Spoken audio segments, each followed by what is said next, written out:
Hawa est l'eau minérale d'une pureté exceptionnelle offerte aux habitants de la Côte d'Ivoire depuis 1980. Qui est Melchisedec? Genèse chapitre 14. Melchisedec, c'est Hébreu qui ont dit qui est Melchisedec. D'accord? Hébreu, je crois, le chapitre 8, hein. Vous pouvez me trouver le passage et ils vont définir qui est Melchisedec. D'abord, la Bible déclare qu'Abraham venait de la guerre de la vallée des rois. Ça, c'est à remarquer. Il vient de combattre contre certains rois à Kedorlaomer. Il venait de cette bataille-là. Et puis, il a rencontré un homme. Mais il y a beaucoup à dire, parce qu'il faut comprendre Melchisedec. Il faut partir depuis le départ. Abraham avait la promesse de Dieu. Abraham arrive, il vient de la guerre des rois.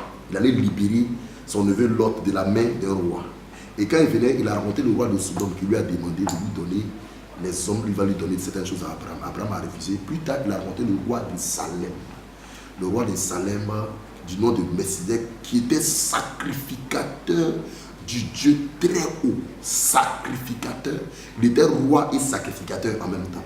Melchisedec, son nom Melchisedec veut dire, Salem veut dire paix. Melchisedec veut dire roi de justice. Donc il était roi de justice. Et puis roi de paix. Et il était en même temps sacrificateur du Dieu très haut. El Elyon. Seigneur du ciel et de la terre. Ça, retenez ce nom-là. El Elyon, Seigneur du ciel et de la terre. Que chaque nom de Dieu porte en lui une disposition spéciale. Quand on voyait tout le livre de Daniel, c'est le nom que vous allez retrouver. Parce que El Elyon est celui qui gouverne les rois. Celui qui est le propriétaire du ciel et de la terre. Celui qui partage les terres. En fait, El Elyon, c'est un Dieu qui fait la politique. Celui qui établit les seigneurs, celui qui renverse qui il veut, qui établit qui il veut. Donc, quand on rentre dans le domaine de l'occupation d'espace, c'est El Elyon qui distribue les terres. C'est lui qui établit les hommes. Si El Elyon a donné quelque chose, personne ne peut te l'arracher.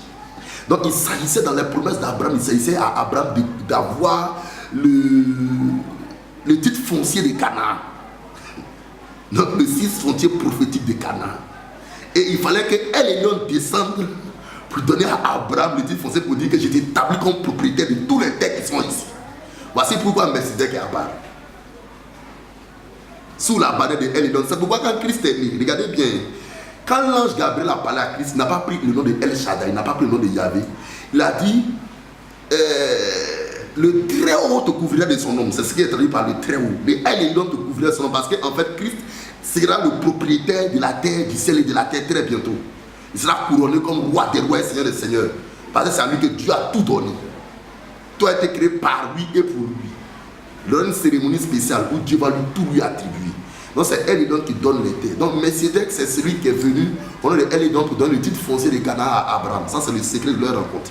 Et il a semblé par deux choses, le pain et le vin. Mais quand on va plus tard dans le livre des Hébreux, on va dire Melchisedec est sans père et sans mère. Il a sans généalogie. Qui est comme ça? Et on dit le fils de l'homme a été fait semblable à Melchisedec. Vous savez, Melchisedec, c'est Dieu lui-même qui a pris la forme de chair. En fait, c'est là que vous allez comprendre le terme fils. Que veut dire fils? Le mot fils ne veut pas dire forcément quelqu'un qui est sorti du ventre de Dieu. Le mot fils dans le règne prophétique, c'est en vérité quand Dieu prend un corps. C'est pourquoi un jour Jésus a parlé, a dit expressément, David, le Messie, est appelé fils de David. Mais comment David peut appeler le même Messie mon Seigneur? Quand il dit je vois mon Seigneur, c'est la droite de mon Seigneur. Jésus voulait leur faire savoir que le même fils seulement, c'est en fait l'incarnation qu'on appelle fils. Quand Dieu devient chair.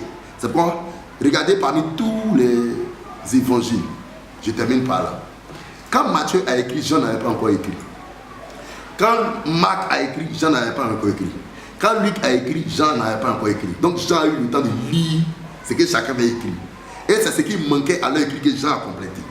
Quand Matthieu rentre, il fait la généalogie de Jésus à partir d'Abraham. Luc va plus loin, il va jusqu'à Adam. Parce que c'était un historien. Et voilà. Matthieu présentait Jésus comme le Messie des Juifs. T'as entendu? Marc, il a présenté Jésus comme un serviteur. Donc un serviteur n'a pas de généalogie. Quand Marc entre dans son évangile, il commence directement à le présenter comme esclave. Un esclave n'a pas besoin de connaître ses parents. Quand Luc arrive, il veut démontrer l'origine depuis Adam de Jésus en tant qu'historien. Voilà, parce qu'il veut le présenter comme fils de l'homme. Ok, maintenant quand Jean vient, il veut montrer un aspect qu'ils n'ont pas pu voir. L'aspect de Jésus est Dieu. Donc quand il commence, il ne dit pas Jésus, fils d'Adam, fils de ceci. Il dit au commencement, il était quoi? la parole. C'est ça, non? Donc il retire tous les hommes de la généalogie pour présenter Jésus comme lui-même qui était à l'origine, le Verbe qui s'est fait chair. Et la seule personne qui peut avoir un lien de parenté à Jésus sur la terre, c'était normalement Marie.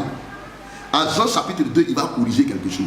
C'est là qu'on va au noces de Cana. Arrivé au noces de Cana, Marie approche Jésus pour dire à Jésus, le vin manque. Et puis il a dit, qu'y a-t-il entre toi et moi, femme? Jésus a brisé le lien parce que j'avais démontré que Jésus n'a pas de généalogie. Il est sans père, il est sans mère, il a été fait à l'ordre de Melchisedec.